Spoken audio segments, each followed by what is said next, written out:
Constitución, como siempre, con el tema del amparo. Aquí, ¿qué nos delimita la Constitución? El ámbito de protección de este proceso. ¿Qué protege el amparo? El amparo protege frente a todo acto, vulneración de cualquier autoridad, funcionario o persona. Vamos a ver que esto es una amplitud de protección del proceso de amparo, a diferencia de otros ordenamientos jurídicos. Además, se habla de vulneración o amenaza, y la única excepción son básicamente dos procesos, digamos, lo protegido por dos procesos. Por un lado, como se mencionaba, el habeas corpus, pero además también aquello que está protegido por el habeas data. Por eso, como sabemos, sui generis, que no existe existen pocas legislaciones. Brasil es un ejemplo paradigmático de la regulación del proceso de habeas data, pero concretamente en el Perú también se ha reconocido.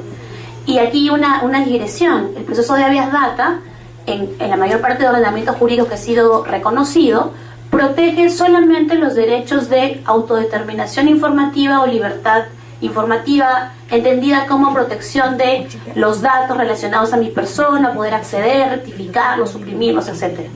En el caso peruano, además, este proceso protege contra el acceso a la información pública, o mejor dicho, protege el derecho de acceso a la información pública, cuestión que no está regulada así en otros ordenamientos jurídicos, como yo les mencionaba.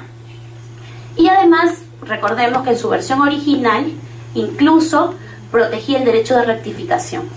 Esto ya fue suprimido en la Constitución, y actualmente tenemos entonces que el habeas data protege concretamente derecho de acceso a la información pública, derecho a la autodeterminación informativa, y el habeas corpus, libertad personal y todo lo conexo. Eso quiere decir que en todo lo demás tenemos la protección del amparo con proceso constitucional. ¿Ok? Ahora, centrémonos en este punto, en la última línea de este artículo, que además señala expresamente: no procede contra normas legales ni contra resoluciones emanadas de procedimiento regular. Esto, que aparentemente es una prohibición expresa de control de determinados actos legislativos y además de resoluciones judiciales, ha sido ya interpretado por el Tribunal Constitucional. Veremos si estamos de acuerdo con esa interpretación luego de conocerla, y si creemos realmente que esto es correcto, o debería en todo caso plantearse una previsión distinta sobre este tema. Pero vemos que la Constitución tiene ya aparentemente una decisión bien específica respecto de esos dos temas. Avanzamos entonces. Finalmente, entonces, ¿qué es el amparo? Proceso de tutela de derechos, de todo lo que hemos mencionado, un listado bien grande, ¿no? Pero ¿el amparo se puede exceder? Ahí lo planteaba yo como pregunta. Vemos unos titulares tal vez un poco altisonantes respecto de recientes decisiones vía amparo de jueces. Y bueno, la caricatura que vemos hacia abajo, recordarán ustedes también toda la discusión que hubo sobre el tema de casinos y tragamonedas, y si realmente con amparo estamos permitiendo que, digamos, empresas que si realizan ese tipo de operaciones, casinos y tragamonedas, estaban actuando correctamente o no, ¿no? Alegando esta libertad de empresa. Recordarán ustedes que el Ministerio de Comercio Exterior y Turismo cuestionaba esta habilitación del funcionamiento de ese tipo de empresas, ¿no? Porque señalaban que tiene que autorizar eran ellos, y no que el Poder Judicial vía procesos de amparo permita que operen pese a no cumplir con toda la regulación que exigía este ministerio. Entonces vemos que pueden haber excesos, habrá que pensarlo. Y claro, estos cuestionamientos, estos supuestos excesos generan también respuestas. La pregunta es: ¿esas respuestas son soluciones realmente? ¿Realmente dan una verdadera, digamos, de manera integral nos permiten que el problema ya no subsista? Entonces veíamos, ¿no? Por ejemplo, en algún momento se anunció que se iba a presentar un proyecto de ley, o más, hay un proyecto de ley presentado para restringir las medidas cautelares en el proceso de amparo, indicando incluso que las personas jurídicas de derecho privado con fin lucrativo no los puedan interponer. Entonces, ¿esta realmente es la respuesta? ¿Esta realmente es la solución al problema del exceso del amparo?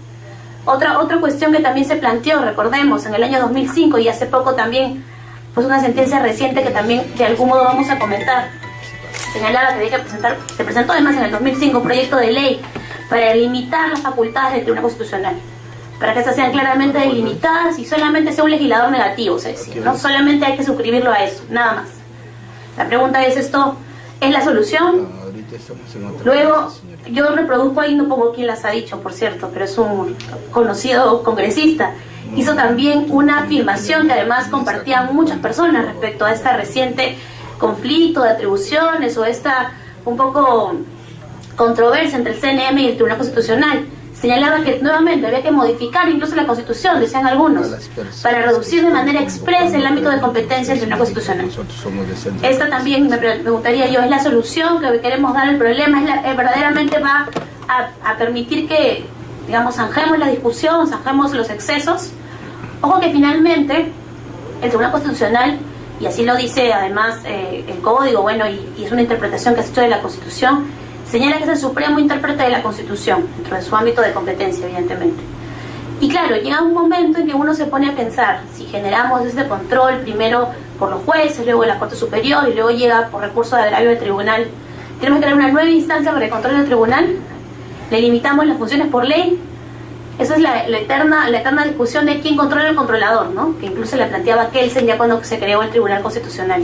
Entonces, yo les dejo esto más como interrogante, porque igual es un tema inacabado todavía.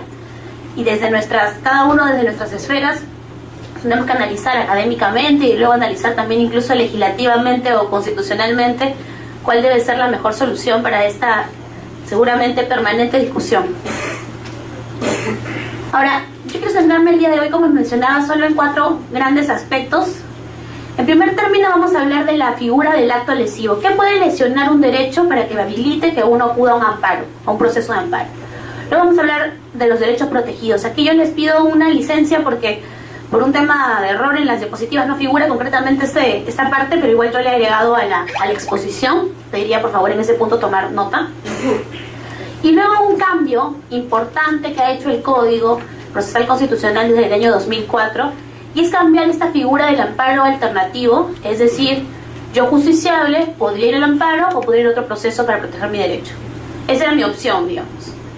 A partir del 2004 con el Código se toma la idea de que el amparo es residual. Es decir, que si hay otra vía, dice el Código, igualmente satisfactoria, yo debo ir a esa otra vía, a ese otro proceso y no al amparo. Vamos a ver con qué matices, porque ya se han incluso generado alguna jurisprudencia sobre el tema, y aquí para irlo adelantando, el Tribunal Constitucional en primer término se limitó más bien a decir esta vía es y esta vía no es igualmente satisfactoria. Esa era un poco su opción desde el inicio de la jurisprudencia del Tribunal Constitucional cuando empezó el Código, cuando se emitió el Código Procesal Constitucional. Sin embargo, posteriormente ya ha ido creando, adelantando algunos criterios para hacer esta valoración. Vamos a ver si esto nos ayuda o no para definir. Imagínense, uno está ante un conflicto determinado y tiene que decidir si va al amparo o si va a otra vía, con la potencialidad que le declaren improcedente su demanda. No es una decisión menor. Entonces tenemos que tener claro más o menos cuáles son las pautas que van a permitir que me admitan o me rechacen la demanda. Por supuesto, los jueces no necesariamente interpretan el mismo término que el tribunal, que deberían, pero igual tenemos jurisprudencia o tenemos alguna, digamos, planteamientos sólidos respecto del tema, podemos ayudarnos más o menos para que nuestra demanda sea admitida en la instancia correspondiente. ¿Ok? Entonces, yo les mencionaba que el amparo controla a quiénes pueden cometer este acto lesivo por el cual uno puede ir al amparo. Como les mencionaba, en el caso del Perú, con esta regulación de la Constitución, tenemos un ámbito amplio. Cualquier persona puede cometer el acto lesivo por el cual yo voy al amparo. Es decir, particulares o poderes públicos. ¿Por qué esto es importante? Cuando nace la idea de los derechos fundamentales, estos son pensados como derechos públicos subjetivos. Es decir, un derecho frente al Estado. Yo soy el ciudadano, yo necesito que me protejan, y el Estado es el potencial que va a afectar mi derecho. Entonces yo frente al ciudadano invoco ese derecho público subjetivo. Esa era la idea que estaba detrás de la noción inicial de derechos fundamentales, que recordemos además inicialmente fueron concesiones, ¿no? Esta idea de que el derecho fundamental es inherente a la persona es muy posterior. Cuando recién tuvimos derechos fundamentales, esta idea siquiera de derecho era más bien una concesión del Estado.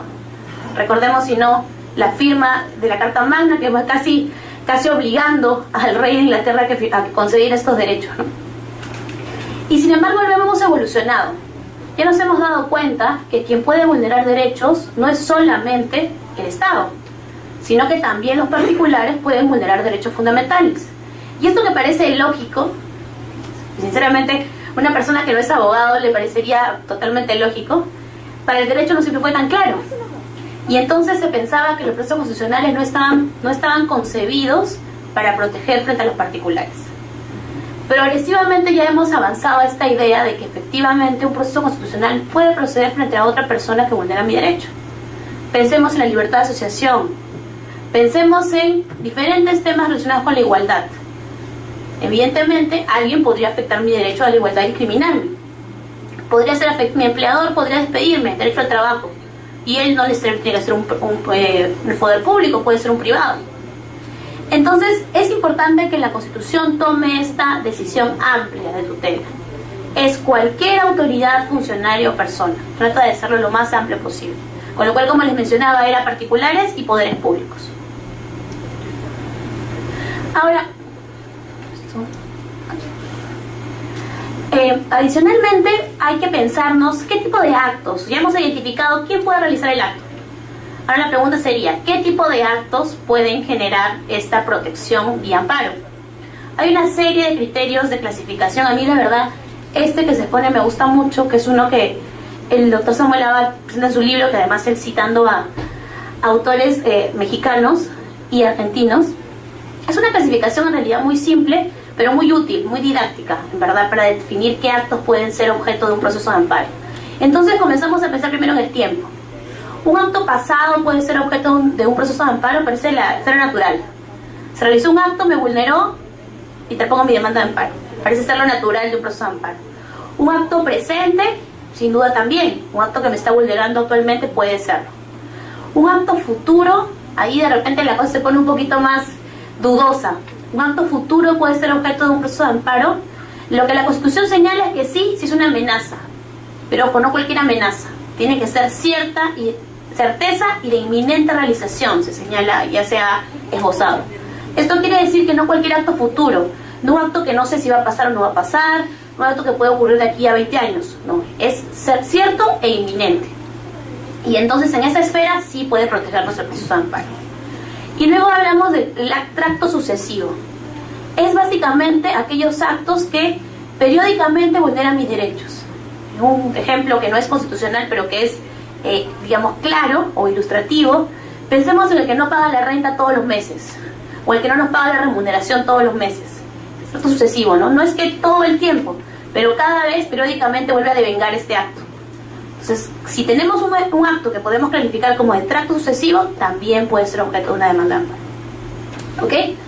Ya si hablamos del modo de afectación, la Constitución habla de acción o omisión. Es decir que yo con un acto efectivo puedo vulnerar, pero también no haciendo algo puedo vulnerar derechos, muchas veces. Imagínense que se nieguen a concederles atención hospitalaria, bueno, vamos a ver con qué temas sociales, que es un poquito más, digamos, específico el tema, ¿no? Ahora, reparabilidad. Un acto irreparable puede ser objeto de un proceso de amparo. Un acto reparable sin duda, ¿no? Imaginemos, yo tengo una vulneración, ¿cierto? Tengo una vulneración y me la pueden reparar.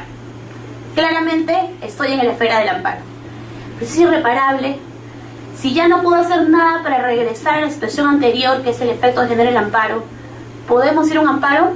Yo aquí les quiero, esa respuesta del sí, la vamos a analizar al propósito del código. Recordemos que el código es del año 2004, ¿no es cierto? Antes del código, este tema, les digo, era muy dudoso. El juez llegaba, tenía una persona que había sido despedida arbitrariamente, le llegaba la demanda. Perfecto. En el transcurso del proceso, que como sabemos es de tutela urgente, pero a veces termina siendo tan urgente, pasa un año y ese trabajador, la empresa ve que va a perder, pasaba. La empresa ve que va a perder más o menos la demanda y lo repone.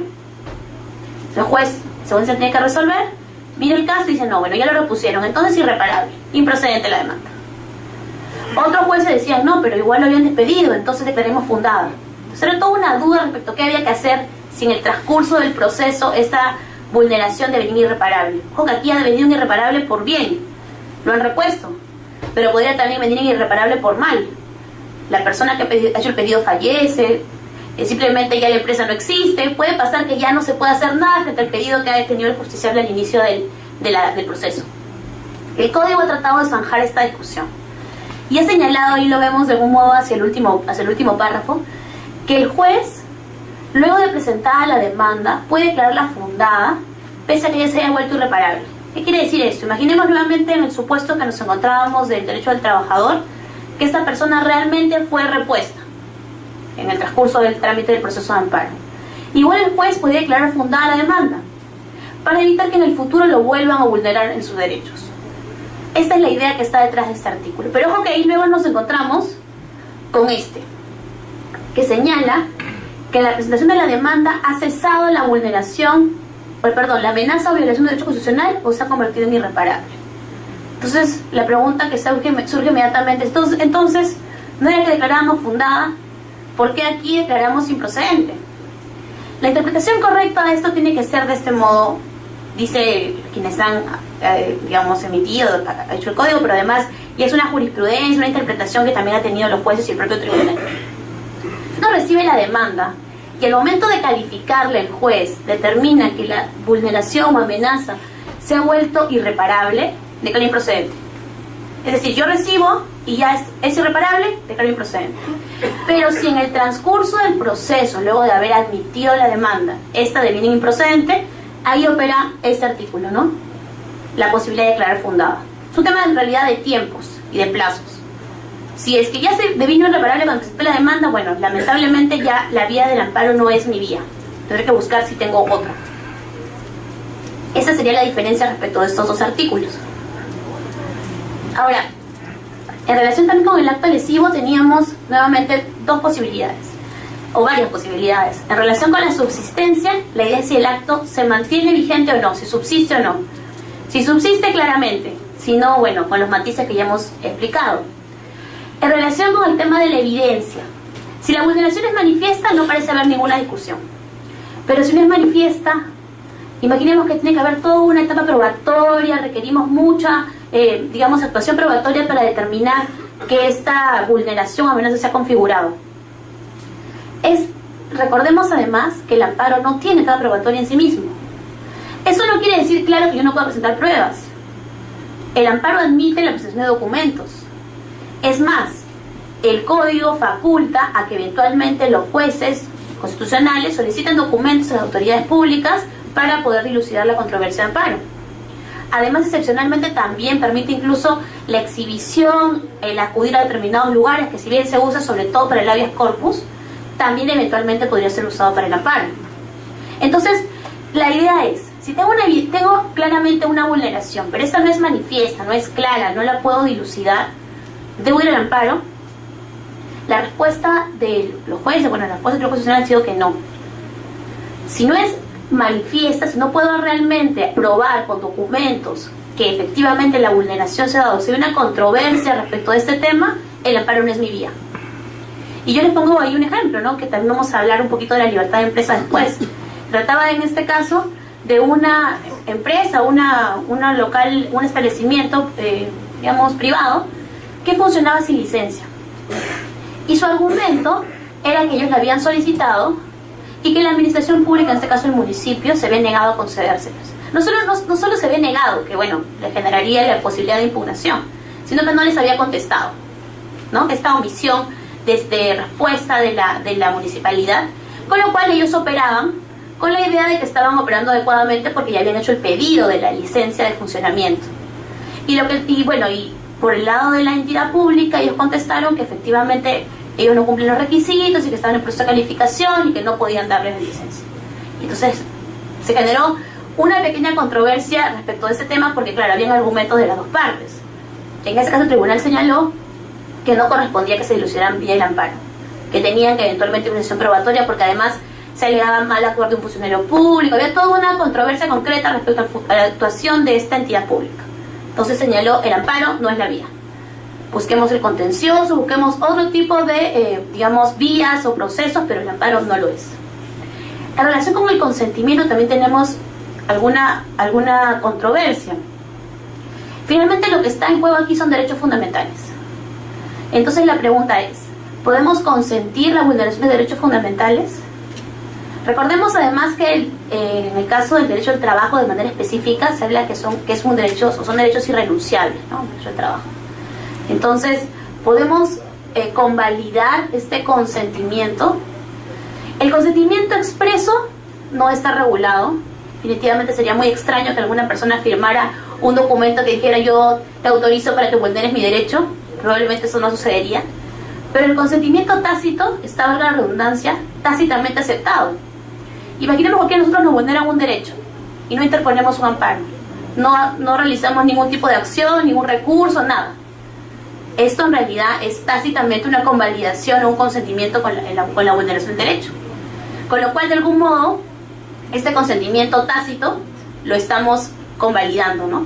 Y no podría ser de otra forma. Yo lo pensaba un poco analizando este tema hace un par de semanas. ¿Qué tendríamos que hacer? ¿Imponer compulsión sobre las personas para que interponga una demanda de amparo? No podríamos, ¿no? O sea, finalmente es una decisión de cada justiciable, de cada persona que ve vulnerada su derecho. No habría otra forma de proceder al respecto. Incluso pese a que se señala que el derecho al trabajo es irrenunciable, imagínense ustedes, vamos a obligar al trabajador a que interponga una demanda en un amparo laboral o que eventualmente vaya a un laboral ordinario. Difícilmente, ¿no? Ok, avanzamos un poquito. Ya concretamente sobre los derechos protegidos, que era uno de los otros temas que en realidad es el marco de esta conferencia. ¿Qué dices al respecto del Código Procesal Constitucional? Señala que, claramente como una causal de improcedencia, que no proceden procesos constitucionales, en este caso el amparo, sí, y lo leo para que nos quede a todos claro, los hechos del petitorio de la demanda no están referidos en forma directa al contenido constitucionalmente protegido del derecho invocado. Ese es el término, contenido constitucionalmente protegido. Y luego, por otro lado, tenemos ya específicamente para el caso del amparo, el artículo 38, se señala que el amparo no procede en defensa de un derecho que carece de sustento constitucional directo, dice el Código. Estos dos son un poco las nociones a las cuales se referencia el Código. Y esto que suena medio a chino, los digo sinceramente que ha costado mucho entender qué cosa implicaba, nos genera algunas controversias o dudas o cuestiones por dilucidar. Les mencionaba que esto no está expresamente en las diapositivas por una omisión mía en realidad, pero que igual quería tratarlo con ustedes porque me parece un tema importante en relación con el tema de derechos protegidos. Entonces, veíamos que la noción era contenido constitucionalmente protegido por un lado y sustento constitucional directo por el otro. ¿Qué es esto de sustento constitucional directo? ¿Qué es esto de contenido constitucionalmente protegido? Mucha gente comenzó a tratar de entender qué quería decir el Código con este tema. Y entonces decíamos, bueno, lo que conocemos, quienes vemos temas de derecho constitucional, es la idea de contenido esencial, ¿no? Nunca hemos escuchado contenido esencialmente protegido, hay por ahí una sentencia del TC, pero es una sentencia aislada, casi siempre hemos hablado de contenido esencial. Entonces, ¿qué cosa ha querido decir el legislador con este tema? Cuando leemos la exposición de motivos del Código, nos damos cuenta que ellos en realidad de manera expresa no se quisieron referir a contenido esencial. ¿Y por qué? Les contaré. El contenido esencial, como sabemos, es aquello que hace que un derecho sea tal. Es decir, es el ámbito protegido de ese derecho. Por ejemplo, el derecho a la vida, ¿qué protege? Protege la existencia, ¿no? Para algunos también protege la existencia en condiciones de dignidad, usando la jurisprudencia de la Corte Interamericana. Eso que define el derecho sería el contenido esencial. Pero ojo que el contenido esencial se aproxima uno a esta idea vía dos teorías. Una es la teoría absoluta y otra es la relativa. ¿Qué quiere decir esto? La teoría absoluta es el contenido de este derecho es este. Está predeterminado, predefinido, este es. Imaginemos, libertad de empresa es el poder acceder a prestar el servicio, es la posibilidad de la libertad de organización de la empresa y la posibilidad de salir libremente. Esto es el contenido. Esa sería una aproximación de teoría absoluta al contenido esencial. Pero también podríamos optar por una teoría relativa, que implica básicamente que el contenido no está predefinido, sino que se determina por la ponderación con otro derecho, o como se señala, la aplicación del test de proporcionalidad, ¿no? Entonces, si nosotros optamos por una teoría, que es la absoluta, tenemos que definir el contenido de cada derecho reconocido en la Constitución, incluso veremos los no reconocidos expresamente. Y en cambio, si optamos por la relativa, esos contenidos van a estar un poco sujetos a la ponderación o a la, contravención o a la contraposición con otro derecho fundamental o con otro bien jurídico constitucionalmente protegido. Y entonces, optar esta discusión de teoría absoluta, teoría relativa, ha sido una discusión que la doctrina nacional, bueno, por supuesto tampoco la extranjera, pero la nacional en este punto respecto a la legislación, no estaba de acuerdo. Hay quienes incluso plantean, más cercanamente a la teoría absoluta, que no hay conflicto de derechos fundamentales, saben ustedes. Hay quienes señalan que en realidad lo que hay es un derecho que se ejerce bien y un derecho que se ejerce abusivamente, ¿no? Por ejemplo, el doctor Luis Castillo Córdoba señala que si hay un conflicto entre libertad de expresión, por ejemplo, y el honor, no es que estemos ante un verdadero conflicto, no hay conflicto, dice él, sino lo que hay es que alguien ejerce bien su derecho y alguien lo ejerce equivocadamente. Por ejemplo, el periodista está ejerciendo, diría él, de manera irregular o abusiva su derecho porque está, por ejemplo, difundiendo imágenes de la familia de esta persona que no forma parte de la esfera pública, ¿no?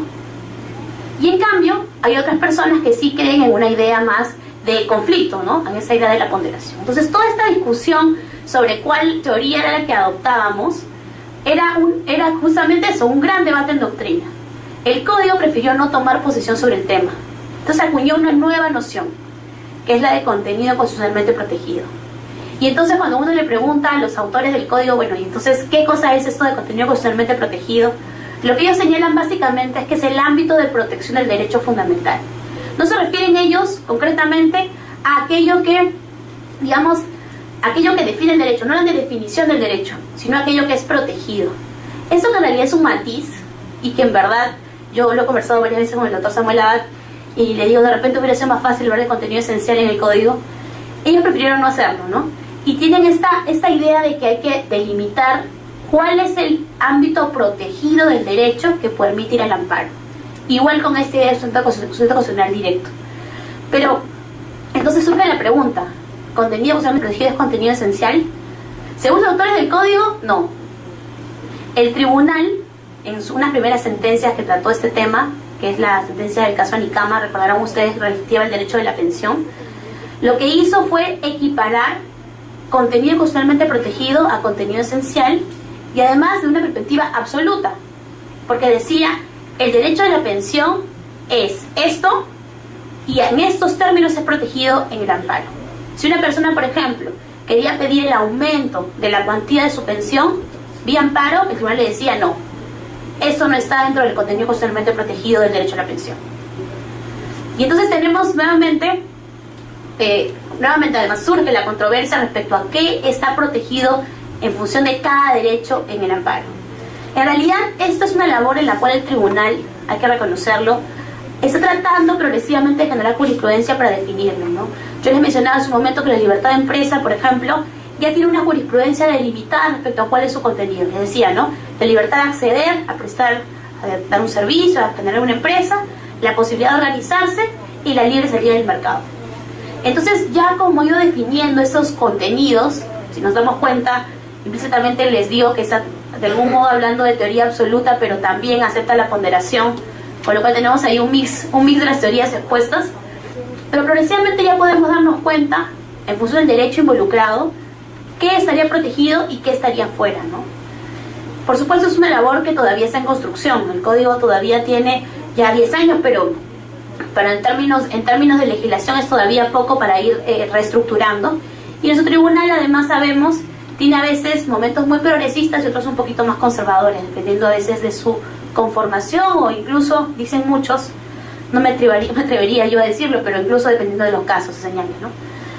En todo caso, habrá que estar siempre atentos a la definición de ámbito de protección de los derechos que veamos involucrados en nuestros diferentes casos, para así poder saber cuáles tendrían que ser eventualmente protegidos en un amparo y cuáles no. Ojo que aquí estamos hablando de derechos todavía. No estamos viendo vías, sino solo derechos. Es decir, por ejemplo, la posesión sería protegida en un proceso de amparo. No, porque no es un derecho constitucional, no es un derecho constitucional directo en relación con los dos términos que hemos mencionado. La libertad de empresa, vamos a ver en un momento algunos matices sobre el tema. Los derechos sociales también van a ser objeto de discusión. Justamente, en relación con el proceso de amparo decíamos, ¿el listado de la Constitución es taxativo? Sabemos que no. Tenemos en el caso peruano un artículo 3º que amplía el ámbito de protección de los derechos constitucionales. El artículo 3 de la Constitución señala que también protegemos a aquellos que estén, digamos, relacionados con la dignidad del hombre, el Estado democrático y una serie de derechos que no están expresamente en la Constitución. Con esta previsión, el Tribunal Constitucional ha reconocido derechos como el derecho a la verdad, el derecho al agua y así varios derechos que no están de manera expresa en la Constitución. La idea es que todos ellos pueden ser protegidos por el amparo en principio. Ahora, el derecho a la verdad, recordemos, fue protegido en realidad a través de un habeas corpus y porque se entendió que tenía vinculación con la libertad personal. Y entonces usamos la cláusula tercera, pero no lo llevamos hacia el amparo, sino a los derechos conexos a la libertad personal. Sin embargo, en principio, todo derecho no conexo con la libertad personal o no vinculado con el habeas data, pese a no estar de manera expresa en la Constitución, tendría que ser protegido a través del proceso de amparo. Ahora, yo planteo aquí 3 temas pequeños que podrían generar discusión sobre si son protegidos o no vía un amparo. El tema de derechos sociales se discute mucho. El derecho a la salud puede ser protegido por amparo. Recordemos que la legislación previa al código, la ley 23506, la ley 25398, señalaba que los derechos que requerían un gasto social o algún tipo de previsión presupuestaria no eran protegidos a través del proceso de amparo. Y entonces generamos toda una corriente de pensamiento, además una corriente jurisprudencial, según la cual los derechos sociales no eran protegidos, no eran justiciables, no permitían ir a un proceso constitucional. Esa opción ya ha sido superada. Hemos tenido varios casos de derechos sociales ya reconocidos por el amparo o protegidos por el amparo. Imaginemos una persona que sufre de VIH, quiere que se le proporcionen antirretrovirales para su enfermedad, para el virus del que padece, y en principio va a un amparo para pedir que se lo provea. El tribunal ha amparado demandas en ese sentido. El tribunal también ha amparado demandas de personas por temas de derecho de salud mental. Han habido varios casos, algunos incluso muy parecidos, en los cuales se daba de alta a personas que padecían de enfermedades mentales, alegando que ya su condición de salud facultaba que estuvieran internados en otro tipo de establecimientos o incluso en su domicilio. El Tribunal Constitucional ha amparado las demandas de quienes decían: no, por favor, manténganlas en el establecimiento de salud porque esta persona requiere cuidados especiales y la familia no puede proveerlos.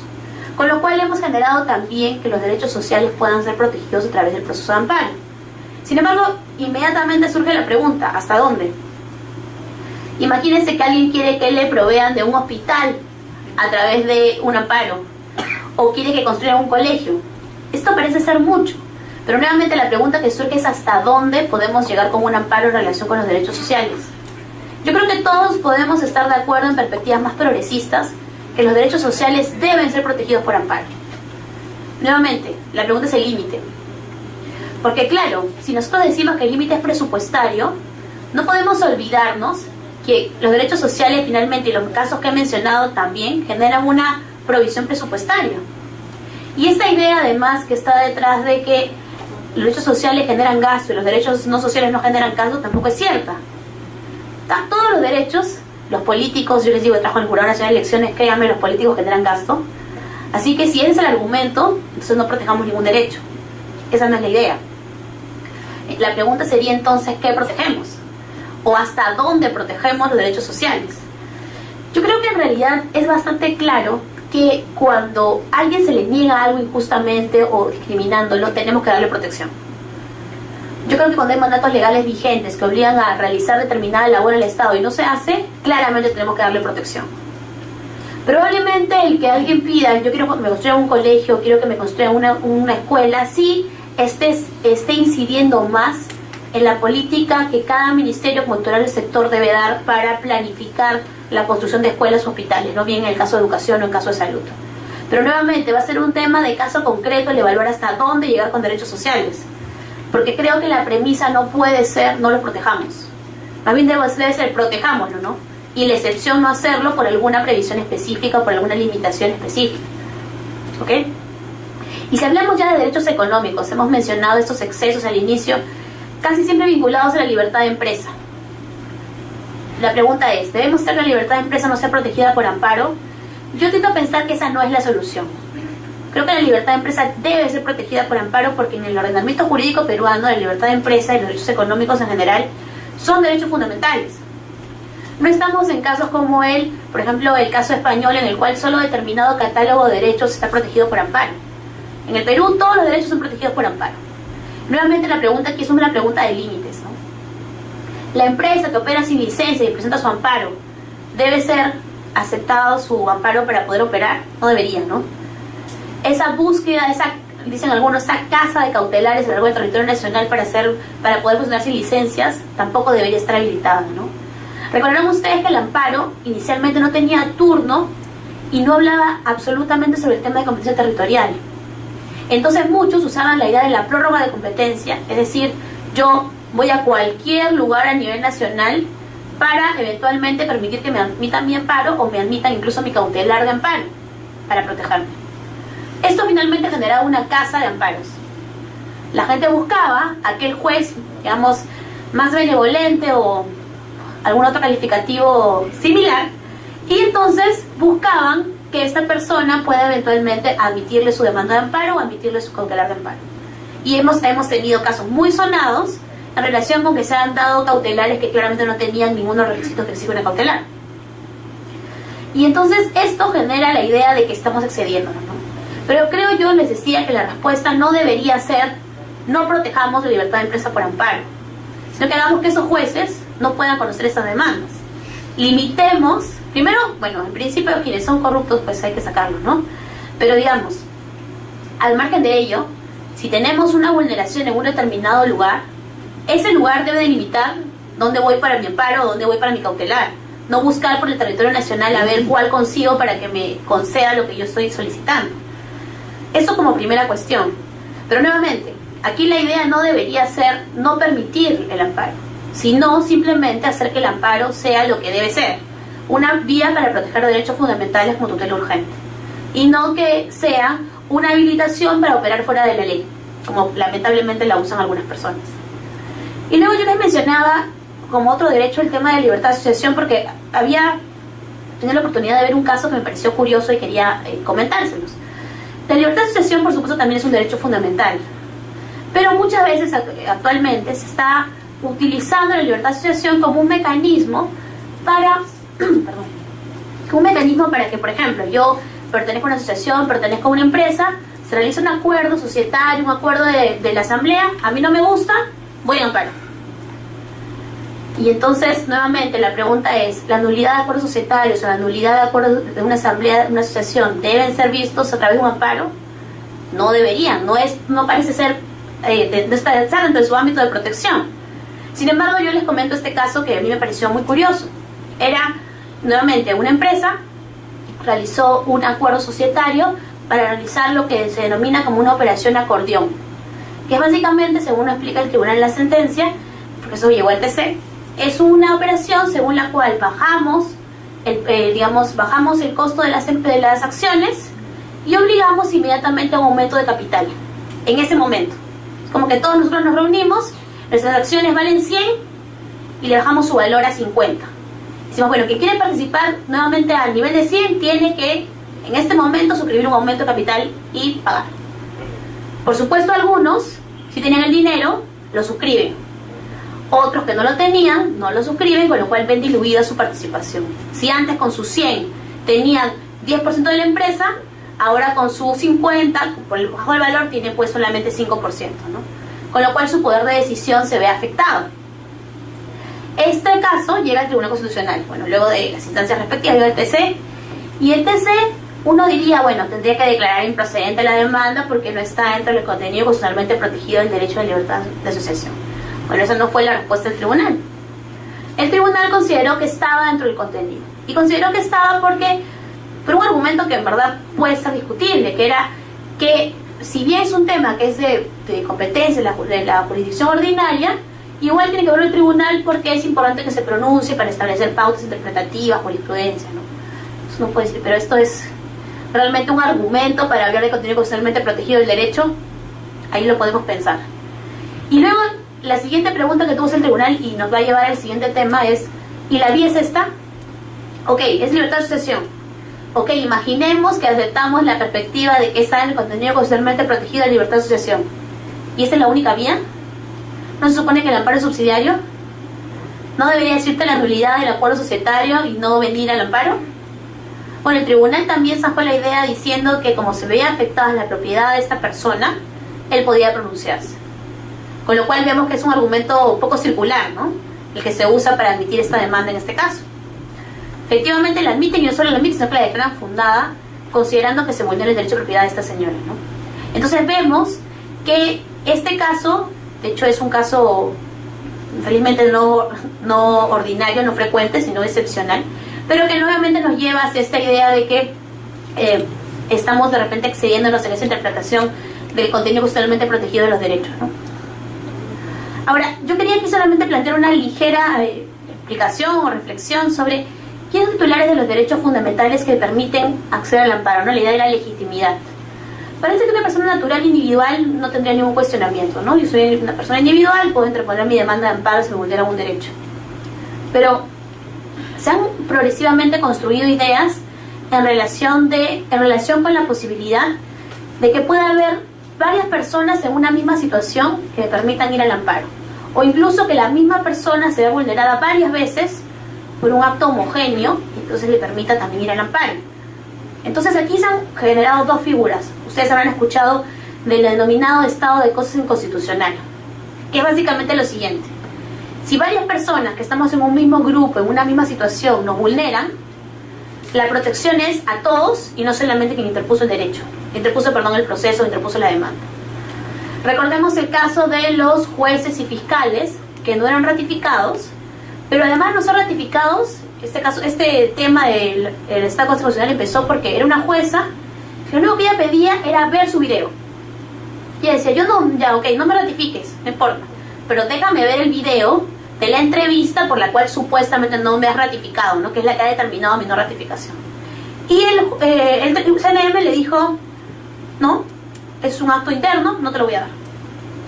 Interpuso su demanda de amparo, ella efectivamente ganó, pero además el TC tuvo la oportunidad de decir, en este caso, además de que a ti te amparo, voy a decir que eso es un estado de cosas inconstitucional, que el CNM impida que uno pueda acceder a su video de entrevista. Así que todo el mundo que está en la misma situación está protegido. Vemos que ampliamos la protección. O este caso conocido también de las cadetes embarazadas que las sacaban, ¿no?, de las escuelas, y entonces la idea nuevamente es que se proteja de manera general a todas, no solamente a aquellas que específicamente han interpuesto el proceso o la demanda. En este caso también el tribunal señaló que la protección era amplia, era toda, impidió que se expulse a cualquier cadete que estaba embarazada. En ese caso no usó el estado de cosas inconstitucional, pero sí estableció un mandato amplio referido a todas las escuelas de cadetes, ¿no? Ahora, también tenemos protección de derechos colectivos, es decir, también excede en la esfera específicamente individual, y también de derechos difusos. Pensemos en el medio ambiente, en la protección del consumidor. Cualquiera puede demandar, y los efectos también van a ser amplios para todas las personas que estemos dentro del colectivo, en el caso del derecho colectivo, o en el difuso para todo el mundo. ¿Ok? Y luego viene ahí, hay una omisión de una letra, pero digamos, personas jurídicas, ¿pueden ser protegidas por amparo? La idea es que sí, a pesar que hay un magistrado del TC, que es el magistrado Vergara, que dice que no. Pero la idea en principio, por lo menos, yo creo que debería ser que sí. Ahora, él hace un matiz. Bueno, en realidad no, él dice que ninguna debe ser protegida. Sus votos singulares, en caso de, por lo menos antes, sus votos singulares en relación con personas jurídicas señalaban que, para él, quien debe ser protegido por un proceso constitucional es una persona natural. Que la persona jurídica no es tutelada por un proceso constitucional, sino que tenía que encontrar otra vida. Ese era un poco su argumento. Pero la jurisprudencia del TC progresivamente se ha llevado a decir que las personas jurídicas deben ser tuteladas por los procesos constitucionales, en este caso por el proceso de amparo, pero yo hacía ahí algunos matices. Cuando son personas jurídicas de derecho privado, parece indiscutible que se proteja. Con fin lucrativo o fin no lucrativo, debería todo el mundo ser protegido por el amparo. Ahora, cualquier derecho habría que analizar, ¿no? No todos los derechos, por su naturaleza, pueden ser titulares de una persona jurídica. Por ahí incluso les comento, hay un par de casos que se ha protegido la libertad de tránsito de una persona jurídica. Uno podría decir cómo es que la persona jurídica transita por la vida, pero el tribunal ha amparado un par de pedidos de libertad de tránsito, justamente, básicamente referidos al tema de servidumbre de paso, ¿no? La idea es que, como se impedía el acceso de estas personas que formaban parte de la persona jurídica, estaba afectando a la persona jurídica. Y entonces se protegió este derecho a la libertad de tránsito, ¿no? que es bastante discutible porque uno podría señalar que no es precisamente un derecho muy compatible con la naturaleza de una persona jurídica, ¿no? Ahora, en relación con las personas de derecho público, personas jurídicas de derecho público, entidades públicas, organismos del Estado, ¿tienen derechos fundamentales? ¿Tienen derechos fundamentales protegibles por un amparo? El Tribunal Constitucional al principio decía que no, que solo tenían competencias, atribuciones, funciones, no derechos. Pero luego ha decantado por permitir su protección solamente por dos derechos: debido proceso y tutela judicial efectiva. Entonces le permite ir eventualmente a un proceso de amparo, pero solo en protección de esos dos derechos. Es una postura que también tiene alguna parte de la doctrina, ¿no? Otros más bien se decantan por la posición inicial del TC. No deberían poner un amparo porque no tienen derechos sino competencias o atribuciones, ¿no? Ok. Ya pasando al siguiente tema, amparo residual, amparo alternativo. Yo aquí no me voy a detener mucho en los temas de jurisprudencia, los tienen ustedes ahí reproducida la explicación. Recordemos que ese es un modelo que hemos tomado de algún modo del caso argentino y del colombiano. Les explicaba yo al inicio que antes, cuando uno tenía una vulneración de un derecho fundamental, podía decidir si iba al amparo o iba a otro proceso que existiera.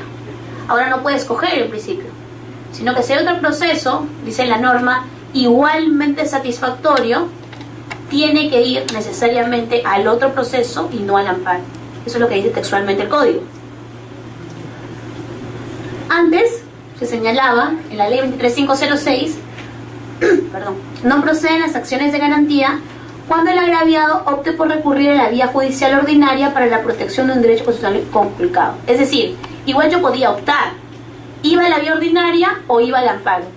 Una vez que iba a la vía ordinaria evidentemente ya no iba a poder ir al amparo. Eso es lo que estipulaba esta causal de improcedencia, pero me daba la opción de elegir. En cambio, con el código se señala que el amparo es improcedente si existen, lo que el código dice es, vías procedimentales específicas igualmente satisfactorias. Esta fórmula, que para muchos es oscura, muchas personas dijeron que hubiera sido mejor simplemente que ponga otra vía, ¿no?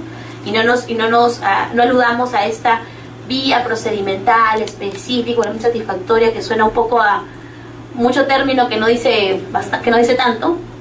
Esa fue la opción del código. Ahora, esto es un tema que tampoco zanjan de toda la exposición de motivos, pero yo entiendo que lo hacen justamente para dejar un poco abierta la posibilidad de ir al amparo aún. ¿Y por qué? Porque sabemos que progresivamente, si bien estamos mejorando toda nuestra esfera ordinaria, es decir, toda la protección contencioso administrativo, el proceso laboral ordinario y todos los procesos en general ordinarios, todavía estamos un poco en deuda con los justiciables respecto a su regulación y a su funcionamiento. Entonces, si hubiéramos puesto que existe otra vía, lo que el juez de amparo iba a hacer siempre es declarar improcedente todo, ¿no? Porque solamente iba a verificar, ya hay otra vía, entonces improcedente. Y lo que íbamos a finalmente generar es que el justiciero no tuviera ninguna opción. No iba a poder ir al amparo porque le declaraba improcedente, pero tampoco su vía ordinaria le era muy satisfactoria. Por eso es que se usó esta idea de la vía específica igualmente satisfactoria, ¿no? Con la idea de que, primero, que no es una vía amplia. No es esta vía, recordemos que el Código Procesal Civil señala que todo puede ser protegido por un proceso ordinario, en principio, un proceso, abreviado. No es esta vía amplia, es una vía específica de protección del derecho. Y además me tiene que satisfacer idénticamente a lo que haría el amparo.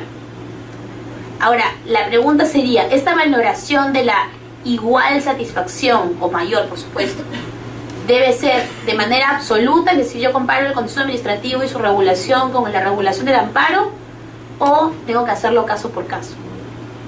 Esta idea de el análisis subjetivo es la que en general está tratando de que prime. El tribunal no ha zanjado todavía la discusión respecto a si es una discusión, digamos, amplia o específica. Como yo les mencionaba, sobre todo lo que ha hecho es analizar más bien concretamente los procesos. Parece ser más bien una discusión más objetiva, más en abstracto, ¿no? Les mencionaba, por ejemplo, el derecho a la pensión. El derecho a la pensión se ha dicho, estas pretensiones van al amparo y esas otras van al contencioso administrativo. Con todo lo lesivo que fue esto, además, porque en el caso de Anicama, recordemos, quienes habían batallado por años en un proceso de amparo por su derecho a la pensión, de repente, sin ningún previo aviso, tuvieron que irse nuevamente al proceso contencioso administrativo de manera inmediata, porque ojo que lo que estaba en trámite también se fue.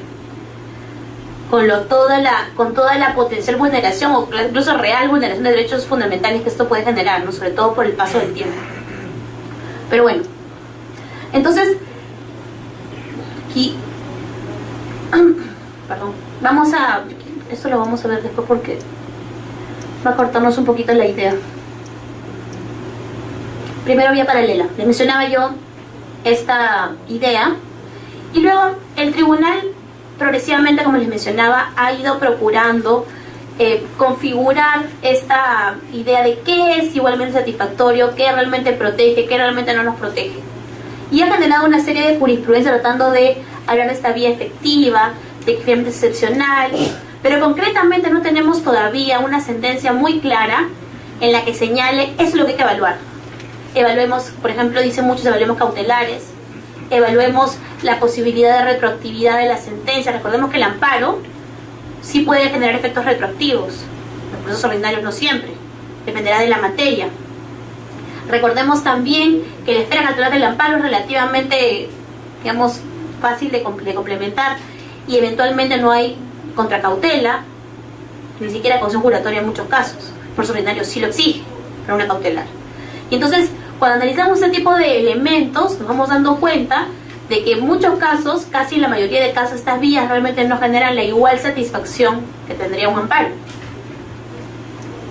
Y yo quería, aquí un poco les reproducía el caso Anicama para que ustedes vean concretamente aquí el tribunal lo que hizo, como les mencionaba, era definir ámbitos de protección, ¿no? El amparo es esto, el derecho de pensión, y todo lo demás se va al proceso contencioso administrativo. Un caso curioso que también quiero comentarles, solo referido concretamente al derecho al trabajo, al derecho laboral. El tribunal ha establecido toda una jurisprudencia respecto a los diferentes tipos de despido, ¿no? Nulo, incausado, fraudulento, arbitrario, y ha delimitado en qué casos debe ir al amparo y cuáles no. Tenemos un precedente que es el caso Bailón. Yo también les he reproducido específicamente algunos fundamentos jurídicos. Pero básicamente lo que ha dicho es lo siguiente, ¿no? En un supuesto de despido nulo, es decir, me despiden porque tengo afiliación sindical, porque estoy embarazada, por cualquier tipo de los supuestos expresamente prohibidos por la ley, un supuesto de despido nulo, yo puedo pedir mi reposición en amparo o puedo pedir mi reposición vía el proceso laboral ordinario, porque así está regulado en la Ley de Productividad y Competitividad Laboral. Entonces uno se pregunta, en el supuesto de despido nulo, ¿el amparo es realmente residual o alternativo? Porque ojo que yo tengo, imagínense, a mí me despiden porque estoy sindicalizada, soy la líder sindical de mi empresa, y yo me pregunto, entonces ¿a dónde voy? ¿Voy al amparo o voy al proceso laboral ordinario? Según el tribunal, puedo ir a ambos. Y entonces en la práctica, esto ha devenido en alternativo también, en el supuesto de despido nulo.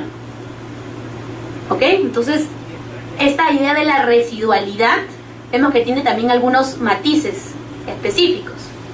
Ahora, imaginemos ya no estamos en el supuesto de despido nulo, que bueno, hay que decirlo también, el despido nulo es el supuesto más lesivo de despido, ¿no? Además son por causales específicas, categorías claramente delimitadas por la ley. Parece justificar que tengamos dos vías para ser protegidos, sobre todo porque lo queremos la tutela más inmediata posible, ¿no? Eso que me despidan porque estoy embarazada o porque estoy sindicalizado no parece, definitivamente no es una solución conforme con la Constitución o el ordenamiento jurídico. Pero imaginemos ya no el despido nulo, imaginemos el despido incausado, imaginemos el despido fraudulento, imaginemos el despido arbitrario. Yo he sido despedida porque hoy día llegué y a mi jefe no le gustó mi cara y me bota. Puede pasar. Ok, la pregunta es, ¿qué hago? Según el Tribunal Constitucional, en estos casos, como sabemos, la Ley de Productividad y Competitividad Laboral, o en general la protección anterior en temas laborales, nos señalaba que solo procedía en el proceso laboral ordinario la indemnización, el cobro de indemnización, que para el tema de reposición no estaba regulado por el laboral ordinario. Y entonces teníamos que ir, pensábamos todos, al amparo porque era nuestra única vía posible. No teníamos la protección dentro del proceso laboral ordinario. Sin embargo, y voy a adelantar un poco las respuestas, hemos tenido luego, bueno, ya hace un par de años, un pleno jurisdiccional laboral por la Sala de la Corte Suprema, en la cual también ha analizado este tema. Ya he comenzado a pensar ya recordemos además con la nueva ley procesal del trabajo, la nueva ley ya ha generado todo un marco normativo distinto, y entonces se ha analizado cómo debe procederse frente a ese tema. Y lo que se ha dicho de manera expresa es que en estos casos, si la única pretensión que uno tiene es la reposición, ojo que estamos hablando del despido nuevamente, fraudulento, arbitrario, etcétera, en esos casos yo puedo pedir reposición en el proceso laboral ordinario, dice el pleno jurisdiccional. Ojo que teníamos un precedente del caso Bailón que nos decía también que en esos casos requiere el amparo. Entonces tenemos por un lado el precedente del TC y por el otro lado el acuerdo de la sala jurisdiccional, del pleno jurisdiccional laboral del Seguro Social, que nos señala que puedo pedir reposición en un proceso laboral ordinario. Entonces la pregunta sería, no, y también lo dice para los otros supuestos, la pregunta sería, ¿qué nos vincula más? ¿El precedente del Tribunal Constitucional o el pleno laboral de la Corte Suprema? ¿Son compatibles? Imagínense ustedes un juez actualmente un juez laboral. Tiene por un lado el precedente, que recordemos que para el Tribunal Constitucional es como si fuera ley. Vincula a todos los poderes públicos, no tiene posibilidad de apartamiento, es más, si se aparta le abren su procedimiento en la UMA. Y por otro lado, tiene el pleno jurisdiccional laboral, dictado por la Sala Constitucional de la Corte Suprema, que también es superior jerárquico, que también genera pautas, también tiene una, sustento normativo para proceder. ¿Qué debe hacer el juez? Imagínense el pobre juez con su demanda laboral presentada, que piden reposición. Yo creo que hay dos escenarios, ¿no? Imagínense primero el juez laboral ordinario, que me parece que la tiene un poco más difícil. Tiene el precedente y tiene, evidentemente, el acuerdo del pleno jurisdiccional. Imaginemos luego el constitucional, juez de amparo. También tiene su precedente y también tiene el acuerdo de la sala del pleno jurisdiccional laboral. Para el caso del constitucional, el juez de amparo, yo creo que él podría decir, bueno, a mí en realidad me vincula el precedente del TC, ¿no? Yo en realidad el acuerdo específico de laboral a mí no me vincula porque yo no soy juez laboral, entonces, bueno, muchas gracias por tu pleno jurisdiccional, pero yo voy a admitirte la demanda de amparo. ¿No es cierto? Parece ser más fácil, pero el juez laboral la tiene más complicada. Y entonces, ojo que quien puede dejar sin efecto los precedentes del TC es sobre el TC. Además, según el TC, dicho sea de paso. Entonces, la pregunta nuevamente que surge es, ¿qué debe hacer? Yo personalmente he analizado este tema a propósito de un caso que estuve viendo, y yo tiendo a pensar que en ningún caso podrían señalar que es improcedente. Creo que en la práctica lo que ha pasado, igual que en el caso del despido nulo, es que el amparo ha devenido una vía, digamos, paralela, en una idea de alternatividad, digamos.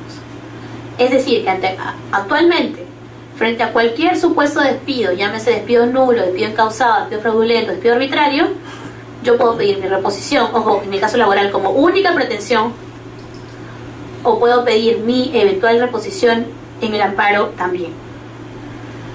Y esto, por supuesto, es discutible, por supuesto habrá jueces que no estarán de acuerdo, habrá jueces de amparo que pretenderán declarar improcedente la demanda, ¿no? Pero creo que la única vía que realmente es coherente con el precedente, pero además también con el pleno jurisdiccional, es esta. Porque lo contrario sería, quitar la efectividad también del proceso, de ambos procesos en realidad, tanto del laboral ordinario por un lado, como del amparo, y también, por supuesto, desconocer tanto el precedente como el pleno jurisdiccional laboral, ¿no?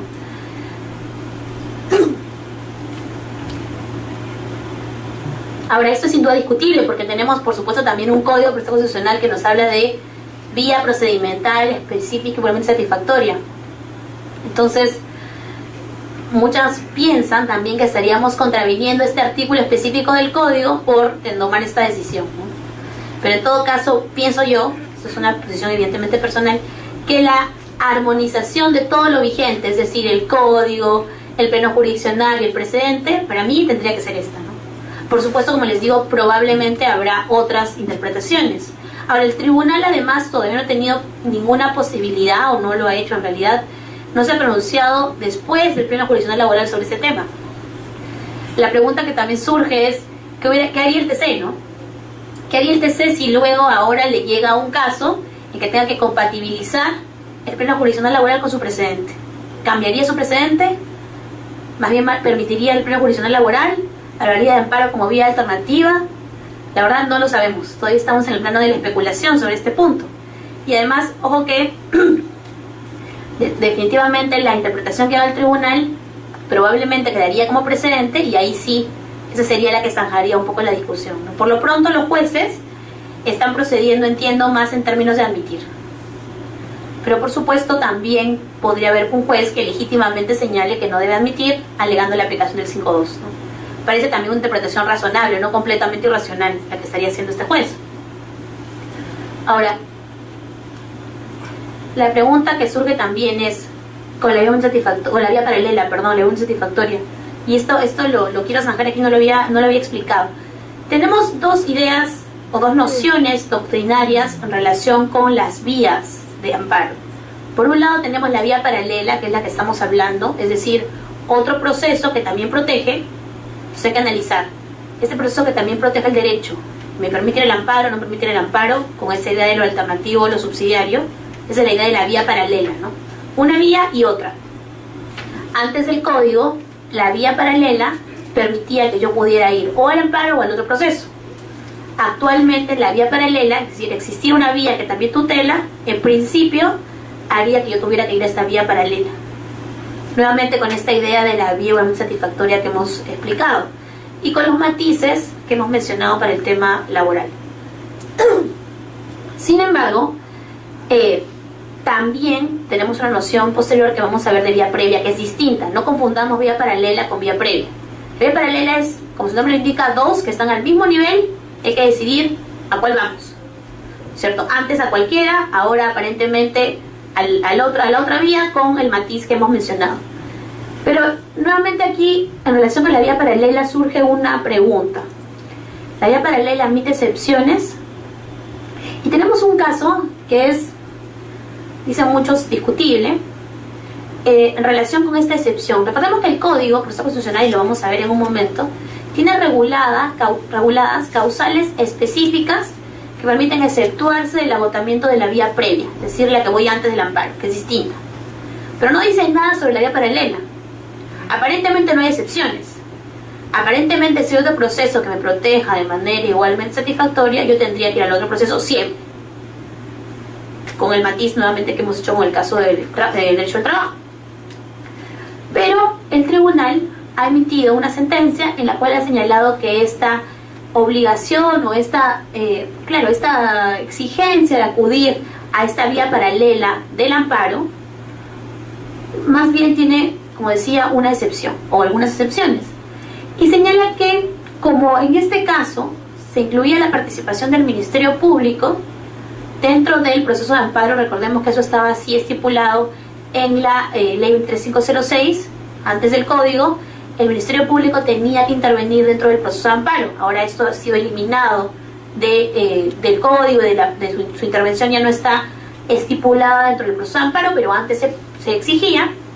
Entonces aquí se señala que como dentro de este proceso tuvo que participar el Ministerio Público, entonces se exceptúa del agotamiento, se exceptúa de la idea de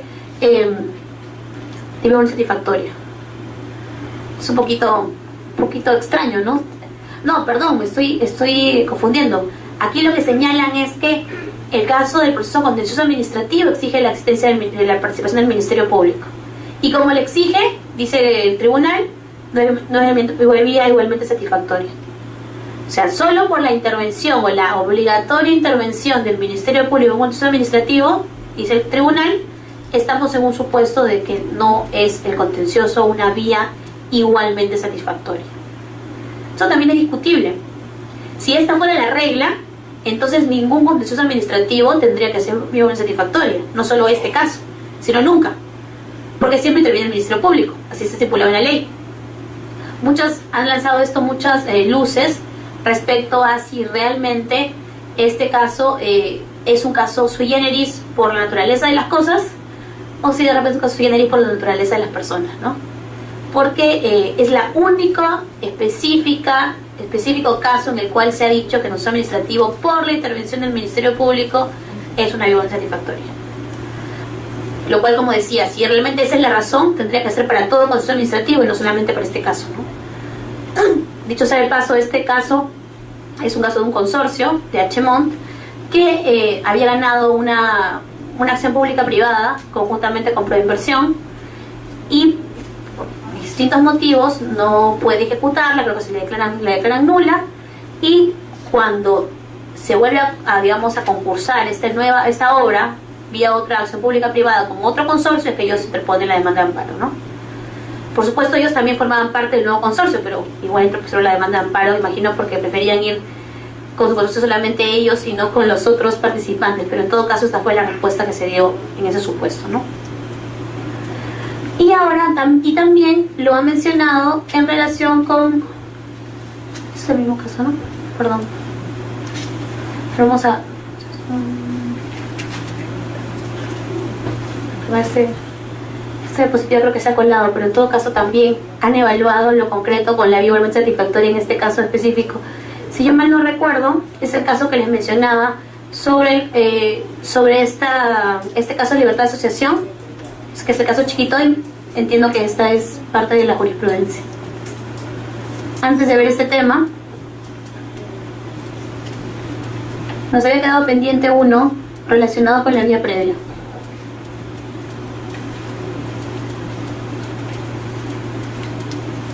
Yo he querido primero terminar con la vía paralela un poco para cerrar esta idea, ¿no? Y ahora vamos a ver concretamente vía previa. ¿Qué es esta idea de vía previa? Decíamos, en principio uno puede ir a un amparo o puede ir a otro proceso con todos los matices que hemos mencionado. Pero también hay unas exigencias legales. En principio hay algunos vías, recursos, procedimientos que uno tiene que agotar antes de ir al amparo. Y entonces la pregunta es, esta vía previa, esta exigencia legal al cual uno tiene que acudir previamente al amparo, ¿qué es? ¿Cuál es su naturaleza? En principio, recordemos, obligatoriamente uno debe ir, dice la ley, debe agotar todo recurso pendiente en términos administrativos para ir al amparo. En principio la vía previa es administrativa. Pero también, ojo, puede haber una vía previa, digamos, corporativa entre particulares, en este caso de libertad de asociación, por ejemplo. En principio habría que agotarla antes de ir al amparo. Aquí esto relacionando un poco las dos esferas de interés que yo tengo. Imaginemos que tenemos un caso de un partido político que tiene una sanción disciplinaria contra alguien, que interpone en primera instancia, y la pregunta sería, ¿debe agotar la vía previa interna del partido antes de ir al amparo? Algunos dirían que sí, si está regulado en el estatuto, ¿no? Entonces, pensemos, la idea de vía previa es una idea que no solamente está pensada en lo administrativo, sino también eventualmente en lo corporativo entre particulares, e incluso nos daría a pensar que algunas asociaciones que tienen esa naturaleza privado-pública, que dicen muchos de los partidos, también tendrían la obligatoriedad de agotar esta vía previa antes, eventualmente, de ir al amparo. Hay quienes dicen que no. Nosotros hemos tenido, por ejemplo, en el jurado, varios casos en los cuales no se ha usado el amparo como vía, sino que más bien ha usado la vía jurisdiccional de la jurisdicción electoral, en este caso del jurado, para cuestionar eventuales decisiones de los partidos. Entonces ahí vemos cómo de algún modo también las jurisdicciones o los ámbitos de competencia también se vinculan, ¿no? Pero bueno, entonces, luego la discusión sería, ¿la vía judicial es vía previa? Ahí también podríamos tener toda una discusión sobre este tema. Porque claro, en principio la ley, el código, en el artículo 4, señala que el amparo solo procede frente a resoluciones judiciales firmes. Esto quiere decir que han agotado todas las vías, todos los recursos, todos los procesos dentro de sus vías ordinarias. Eso lo dice el artículo 4 del código. Entonces, ¿la vía judicial es una vía previa? Yo la verdad tendería a pensar que no.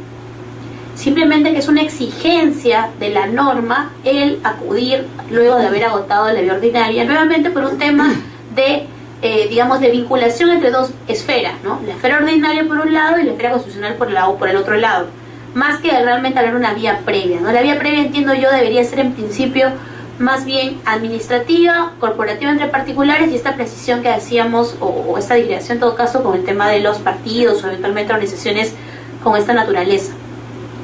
Ahora, no todo el mundo acepta esta idea, ojo. Hay quienes sí consideran que la vía previa puede ser judicial por esta exigencia del código, ¿no? Adicionalmente, hay entidades como los tribunales administrativos, lo vamos a ver en un momento, sobre las cuales se discute si pueden eventualmente ser vía previa, ¿no? Imagínense ustedes un caso de eliminación de barreras burocráticas, eventualmente un caso de protección al consumidor, que muchos dicen obtiene mejor tutela a través de un procedimiento específico administrativo en estos tribunales de Indecopi antes que en un proceso constitucional. Entonces muchos dicen que esa sería una vía bastante satisfactoria, ¿no? Porque además su escenario cautelar, su protección, los precedentes vigentes en esos tribunales también podrían dar a ello, ¿no? Yo personalmente tiendo a pensar que no sería ese el análisis, ¿no? Que no sería esa una vía previa. Ahora, en principio, aquí tenemos la obligación de agotar la vía y tenemos unas excepciones al agotamiento de la vía previa. Aquí sí, expresamente estipuladas en el Código de Proceso Constitucional, a diferencia del caso de la vía paralela. Enumeradas. En principio, la que generalmente se usa es cuando la agresión puede venir irreparable, es casi siempre la usada como excepción, incluso en aquellos casos en que no está tan claro, pero esa es la que generalmente se alega. Y por supuesto también tenemos muchas veces en las cuales no hay resolución en plazo, con lo cual también pretendemos o buscamos la excepción al agotamiento de la vía previa, ¿no? Todas están reguladas, como decía, de manera expresa en el Código de Proceso Constitucional. Sin embargo, una pregunta que uno puede hacerse es, ¿esas excepciones son taxativas? Es decir, no puedo encontrar ninguna razón más por la cual yo me tengo que exceptuar de la vía previa, administrativa en este caso. Y lo preguntaba a propósito de varios casos. Recordemos que en el año 2005 creo, el Tribunal Constitucional emitió un precedente vinculante que establecía que los tribunales administrativos pueden ejercer control difuso. Es decir, que podían inaplicar una norma por reputarla inconstitucional, ¿cierto? Pero imaginemos el escenario previo a este precedente, antes de este precedente.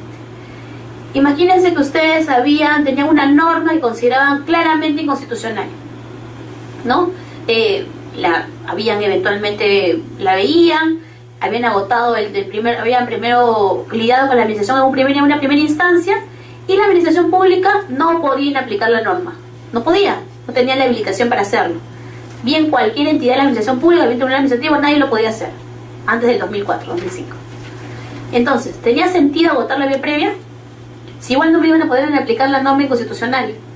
¿Tenía sentido que yo pasara por todas las instancias administrativas cuando igual no me la iban a aplicar porque no tenía la competencia? Parecía que no. El tribunal en algún momento entendió esto y señaló que, evidentemente todavía esto prevé el precedente, que no tenía sentido que obligáramos a alguien a agotar una vía que no le iba a dar la protección que necesitaba, que era inaplicarle la norma inconstitucional, porque ninguna entidad de la administración pública podía ejercer control difuso administrativo en ese momento. Ahora imaginemos el siguiente escenario, post-precedente.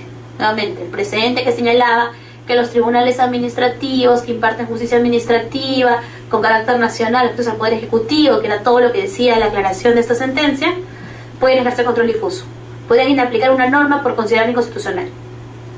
Sabía el precedente. Parecía tener sentido ahí sí que agotaran la vía previa, porque este tribunal administrativo iba eventualmente a poder inaplicarla. Pero piensa que no lidiaba yo con un tribunal administrativo, lidiaba con una municipalidad. De igual modo, la municipalidad, que no era tribunal administrativo, competencia nacional, que ejerce justicia administrativa, que adscrita al Poder Ejecutivo, con toda esta precisión que decía la sentencia, no iba a poder inaplicarme la norma. ¿Tenía sentido agotar nuevamente toda la vía previa? Parece que no. Ahora, el tribunal, incluso durante la vigencia de este precedente, permitió que no solamente tribunales administrativos, sino administración pública en general, incluso lo hizo como una municipalidad, pueden aplicar normas inconstitucionales pero de rango infralegal. Lo admitió de manera expresa, además. Sin embargo, recordarán ustedes que hace poco más de un mes, creo, el tribunal ha dejado sin efecto este precedente que permitía que los tribunales administrativos puedan ejercer control difuso. Entonces volvemos al escenario pre-precedente. Es decir, volvemos al escenario en el cual una entidad de la administración pública, cualquiera que ésta sea, no puede inaplicar una norma constitucional. Es decir, yo tengo mi procedimiento de licencia regulado en el TUPA de la municipalidad que señala que yo tengo que pedir,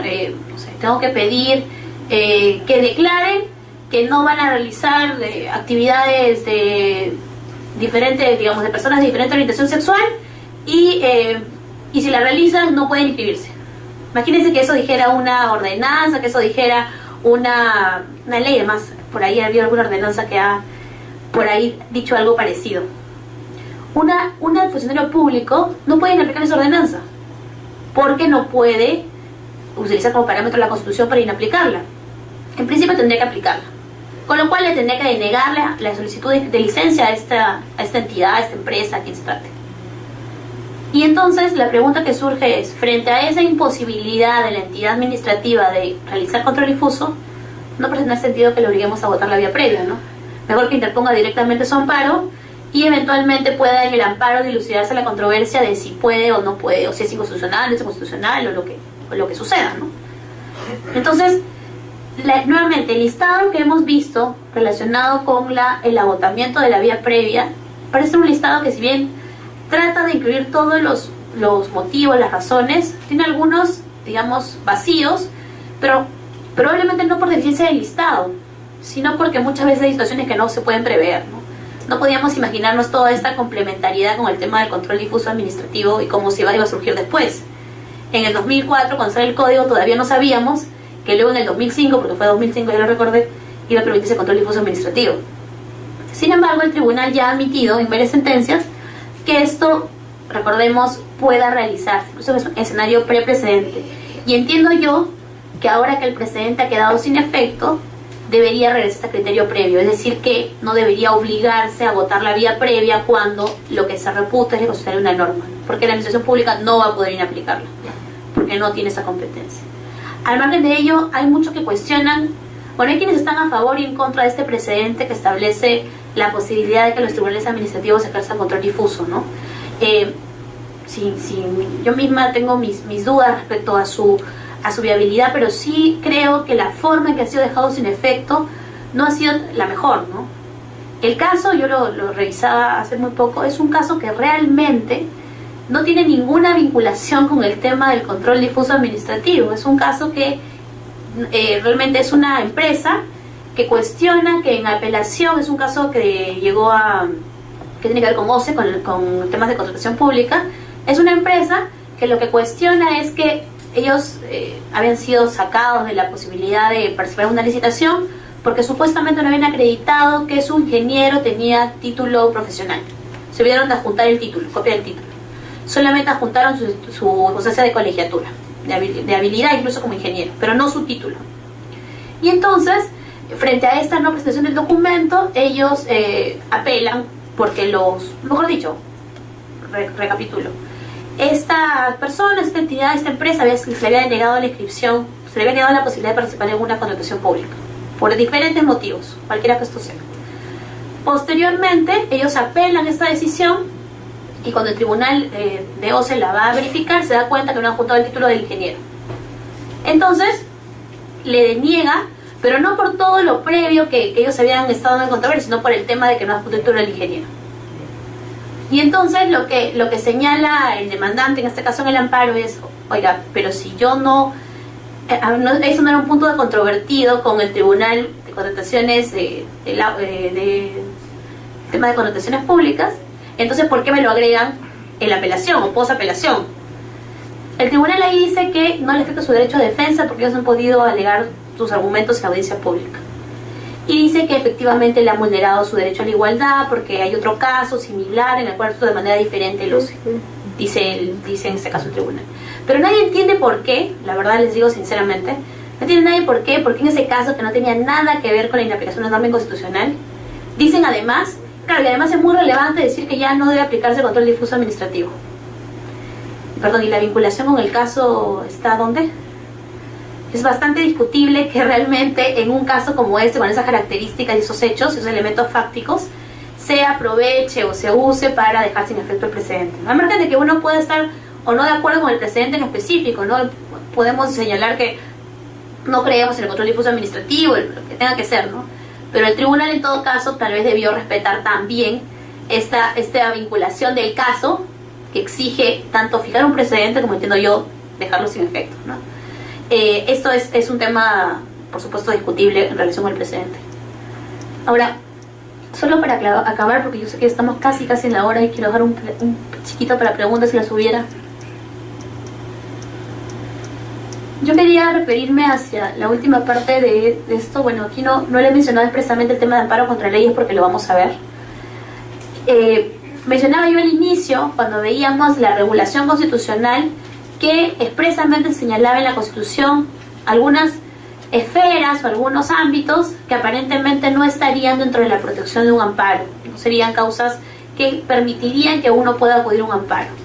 No lo he mencionado aquí, pero tenemos el tema del amparo contra resoluciones judiciales, ¿no? En principio la Constitución dice que no procede, ya el tribunal interpretó al respecto y ha señalado que sí procede. Primero, en un primer momento, cuando había vulneración del debido proceso de la tutela judicial efectiva, y ahora con el precedente del caso Apolonia Colca, por cualquier derecho fundamental podemos ir al amparo contra resoluciones judiciales, ¿no? Con lo discutible que puede ser esto, porque claro, finalmente, imagínense ustedes, han agotado todo el proceso ordinario, en todas las instancias, incluso en casación, han discutido su derecho copiosamente en sede judicial ordinaria, y luego, por la vulneración de cualquier derecho fundamental, probablemente además el mismo que es objeto de discusión en el proceso laboral, en el proceso ordinario, vamos a ir luego al amparo.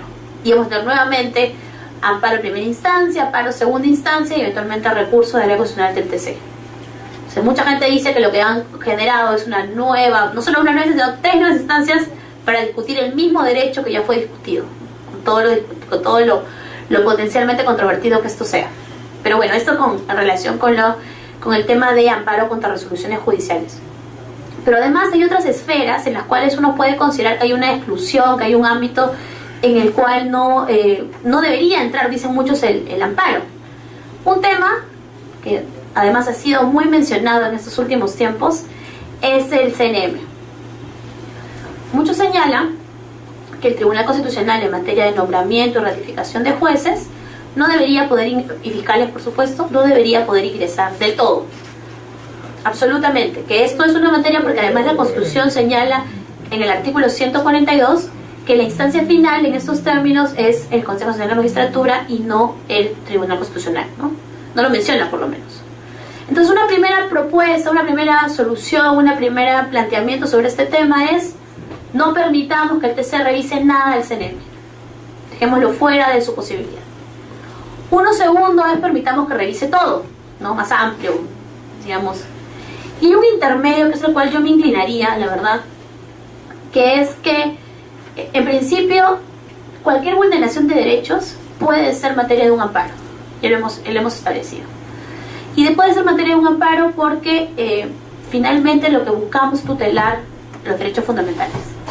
Entonces, no podemos generar, creo yo, esferas fuera del ámbito, o mejor dicho, esferas que se encuentren fuera del ámbito de protección de un amparo. Sin embargo, también esto, dicho sea de paso, debemos respetar las competencias de los diferentes organismos constitucionalmente autónomos. En este caso, en primer término, del CNM. Si la competencia del CNM es, y aquí voy a tomar posición sobre el caso concreto reciente, si la competencia del CNM es nombrar jueces y fiscales, parecería que tiene que nombrar los jueces y fiscales del CNM y no el tribunal, ¿no? Y si eventualmente hay una vulneración, subsanarla, pero no subrogarse en la competencia. Ustedes habrán escuchado además que, independientemente de este conflicto en específico último, esta contraposición CNM y TC tiene larga data, no es reciente. Y ha pasado porque el CNM en principio no ratificaba a personas antes del plazo de los 7 años. Recordemos a los magistrados que fueron eventualmente destituidos en la época del fujimorismo. Muchos de ellos, antes de que pase el plazo de 7 años, lo querían ratificar o no ratificar. Decían, no, pero el plazo de 7 años, compútame bien el plazo, ¿no? O no les decían entrevista personal, o la entrevista personal, o la resolución que lo sacaban no era motivada. Todo esto progresivamente el CNM lo ha ido corrigiendo. Hay que también ser, digamos, hay que aceptar que el CNM ha tratado de corregir estos, digamos, errores, de algún modo, estas vulneraciones que generaba en su accionar. Pero en este último caso, el caso reciente, el CNM, dicen, o mejor dicho, el tribunal, lo que ha hecho es nombrar jueces, nombrar fiscales en este caso, ¿no? y creo yo no respetando la competencia específica del CNM sobre este tema. Además, el argumento del tribunal, que es el que se basa en el artículo 59 del Código de Proceso Constitucional, entonces ustedes lo han visto, lo que establece el artículo 59 es que efectivamente, en este caso el tribunal, el juez constitucional, puede suplir la deficiencia de ejecución de una sentencia suya por un ente público o privado. Es cierto que esto existe, no es que tampoco, digamos, es que es también aceptar que el artículo del código existe, pero creo yo que hay que hacer una interpretación, digamos, armónica tanto de la Constitución como de ese artículo del código, ¿no? Nosotros tenemos además, no lo he mencionado expresamente, pero tenemos además un artículo 22 del Código de Proceso Constitucional. El artículo 22 señala que si una autoridad es renuente a acatar un mandato, en ese caso de un constitucional, se le puede multar, se le puede destituir. Hay una serie de, digamos, de sanciones y consecuencias jurídicas frente a una autoridad que se resiste a cumplir un mandato del tribunal.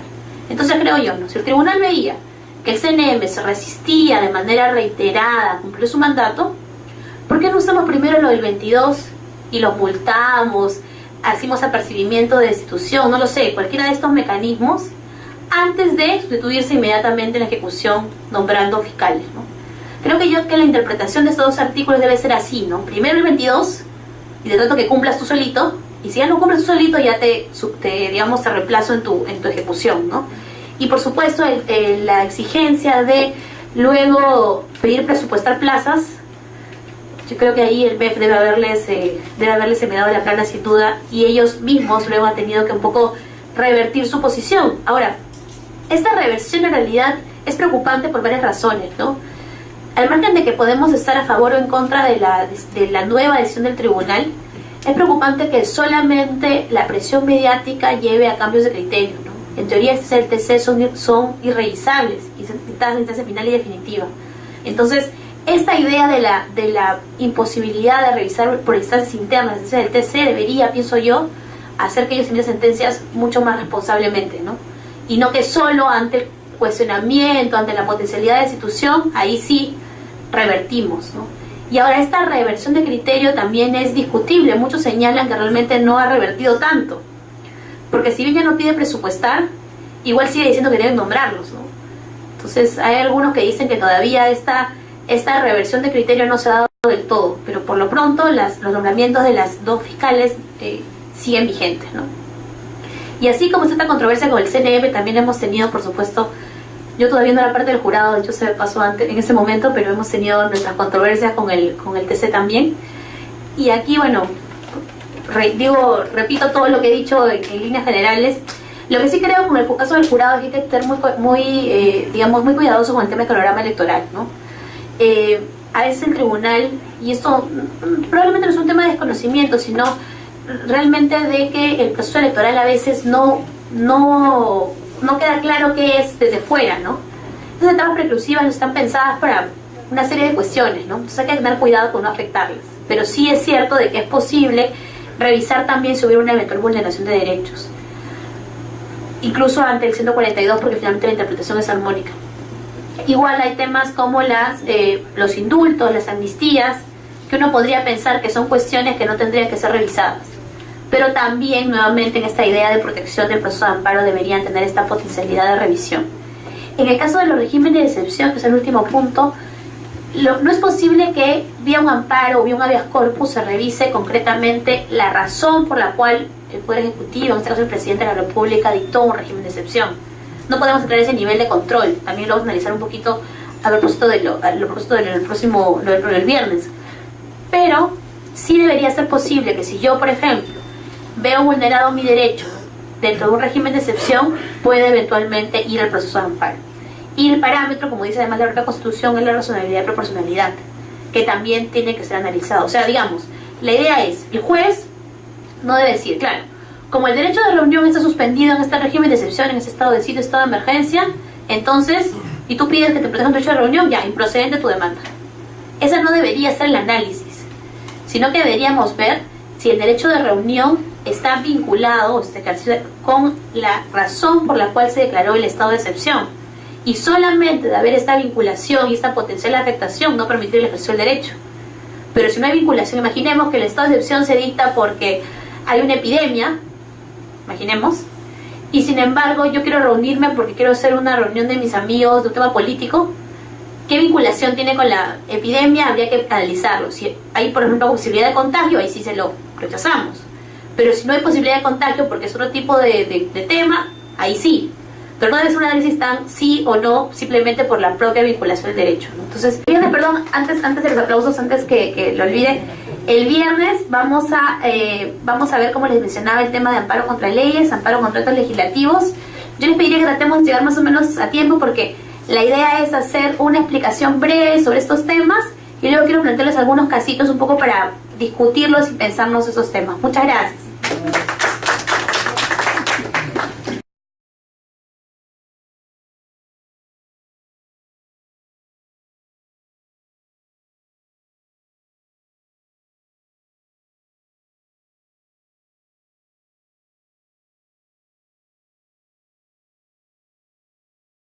Empecemos con la Constitución, como siempre, con el tema del amparo. Aquí, ¿qué nos delimita la Constitución? El ámbito de protección de este proceso. ¿Qué protege el amparo? El amparo protege frente a todo acto, vulneración de cualquier autoridad, funcionario o persona. Vamos a ver que esto es una amplitud de protección del proceso de amparo a diferencia de otros ordenamientos jurídicos. Además, se habla de vulneración o amenaza y la única excepción son básicamente dos procesos, digamos, lo protegido por dos procesos. Por un lado, como se mencionaba, el habeas corpus, pero además también aquello que está protegido por el habeas data. Por eso, como sabemos, sui generis, que no existe existen pocas legislaciones. Brasil es un ejemplo paradigmático de la regulación del proceso de habeas data, pero concretamente en el Perú también se ha reconocido. Y aquí una digresión. El proceso de habeas data, en la mayor parte de ordenamientos jurídicos que ha sido reconocido, protege solamente los derechos de autodeterminación informativa o libertad informativa, entendida como protección de los datos relacionados a mi persona, poder acceder, rectificarlos, suprimirlos, etc. En el caso peruano, además, este proceso protege contra el acceso a la información pública, o mejor dicho, protege el derecho de acceso a la información pública, cuestión que no está regulada así en otros ordenamientos jurídicos, como yo les mencionaba. Y además, recordemos que en su versión original, incluso protegía el derecho de rectificación.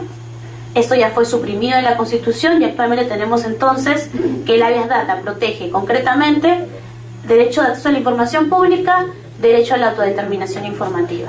Y el habeas corpus, libertad personal y todo lo conexo. Eso quiere decir que en todo lo demás tenemos la protección del amparo con proceso constitucional. ¿Ok? Ahora, centrémonos en este punto, en la última línea de este artículo, que además señala expresamente: no procede contra normas legales ni contra resoluciones emanadas de procedimiento regular. Esto, que aparentemente es una prohibición expresa de control de determinados actos legislativos y además de resoluciones judiciales, ha sido ya interpretado por el Tribunal Constitucional.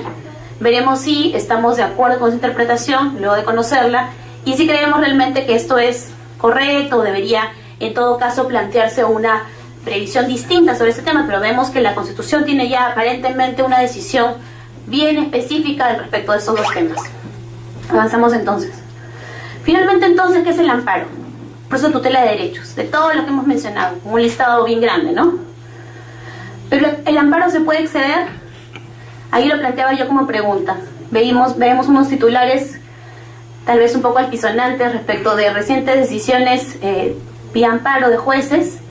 Y bueno, la caricatura que vemos hacia abajo, recordarán ustedes también toda la discusión que hubo sobre el tema de casinos y tragamonedas y si realmente con amparo estamos permitiendo que, digamos, empresas que si realizan ese tipo de operaciones, casinos y tragamonedas, están actuando correctamente o no, ¿no? Alegando esta libertad de empresa.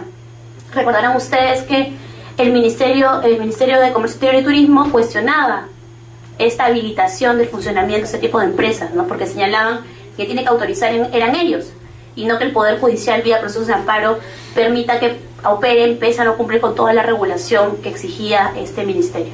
Entonces vemos que pueden haber excesos, habrá que pensarlo. Y claro, estos cuestionamientos, estos supuestos excesos generan también respuestas. La pregunta es, ¿esas respuestas son soluciones realmente? ¿Realmente dan una verdadera, digamos, de manera integral no permiten que el problema ya no subsista.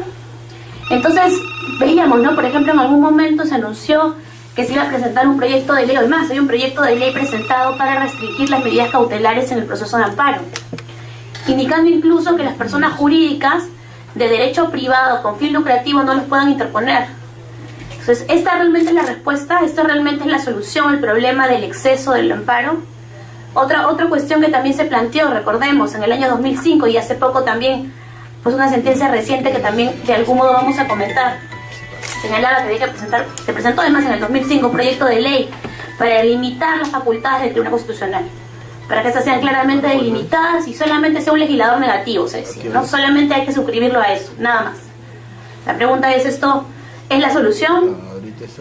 Luego, yo reproduzco ahí, no pongo quién las ha dicho, por cierto, pero es un conocido congresista, hizo también una afirmación que además compartían muchas personas respecto a esta reciente conflicto de atribuciones o esta un poco controversia entre el CNM y el Tribunal Constitucional. Señalaba que nuevamente había que modificar incluso la Constitución, decían algunos, para reducir de manera expresa el ámbito de competencia del Tribunal Constitucional.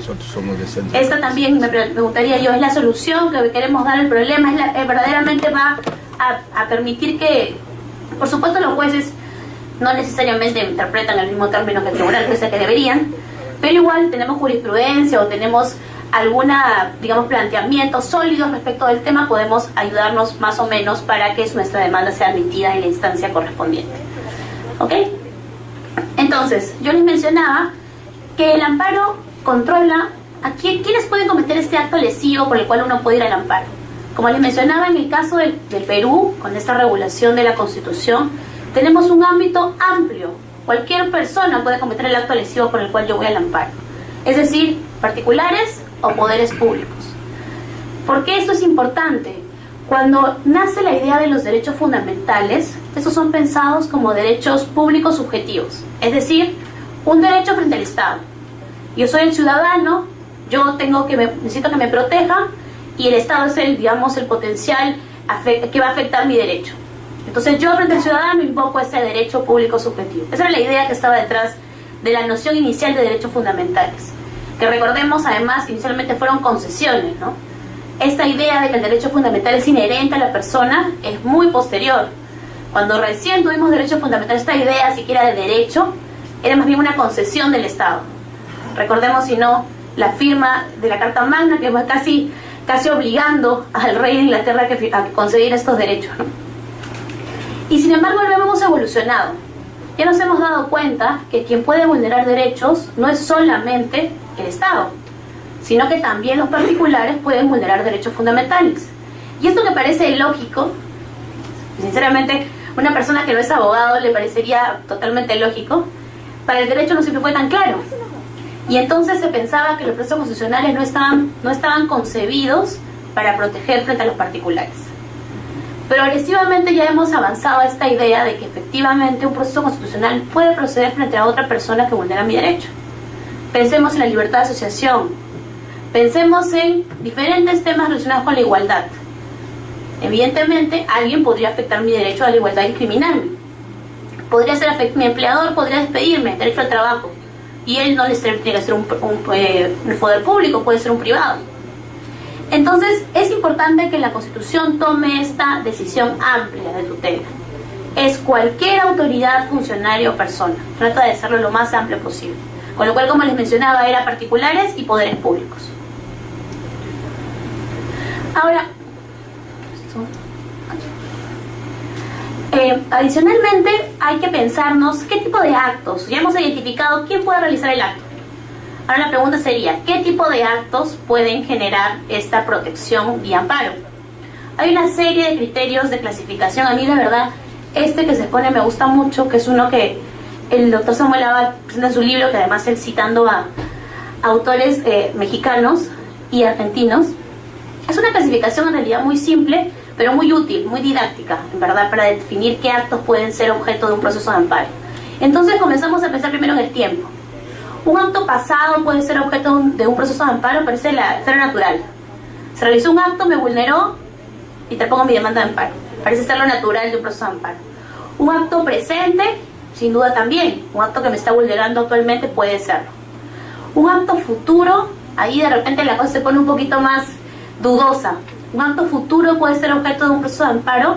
Lo que la Constitución señala es que sí es una amenaza, pero ojo, no cualquier amenaza. Tiene que ser certeza y de inminente realización, se señala, ya sea esbozado. Esto quiere decir que no cualquier acto futuro, no un acto que no sé si va a pasar o no va a pasar, no un acto que puede ocurrir de aquí a 20 años, no, es ser cierto e inminente. Y entonces en esa esfera sí puede protegernos el proceso de amparo. Y luego hablamos del acto sucesivo. Es básicamente aquellos actos que periódicamente vulneran mis derechos. Un ejemplo que no es constitucional, pero que es, digamos, claro o ilustrativo. Pensemos en el que no paga la renta todos los meses, o el que no nos paga la remuneración todos los meses. Es acto sucesivo, ¿no? No es que todo el tiempo, pero cada vez, periódicamente, vuelve a devengar este acto. Entonces, si tenemos un acto que podemos calificar como de tracto sucesivo, también puede ser objeto de una demanda. ¿Ok? Ya si hablamos del modo de afectación, la Constitución habla de acción-omisión. Es decir que yo con un acto efectivo puedo vulnerar, pero también no haciendo algo puedo vulnerar derechos, muchas veces. Imagínense que se nieguen a concederles atención hospitalaria. Bueno, vamos a ver con qué temas sociales, que es un poquito más, digamos, específico el tema, ¿no? Ahora, reparabilidad. Un acto irreparable puede ser objeto de un proceso de amparo. Un acto reparable sin duda, ¿no? Imaginemos, yo tengo una vulneración, ¿cierto? Tengo una vulneración y me la pueden reparar. Claramente estoy en la esfera del amparo. Pero si es irreparable, si ya no puedo hacer nada para regresar a la situación anterior, que es el efecto de tener el amparo, podemos, digamos, zanjemos la discusión, zanjemos los excesos. Ojo que finalmente el Tribunal Constitucional, y así lo dice además el Código, bueno, y es una interpretación que se ha hecho de la Constitución, señala que es el supremo intérprete de la Constitución, dentro de su ámbito de competencia, evidentemente.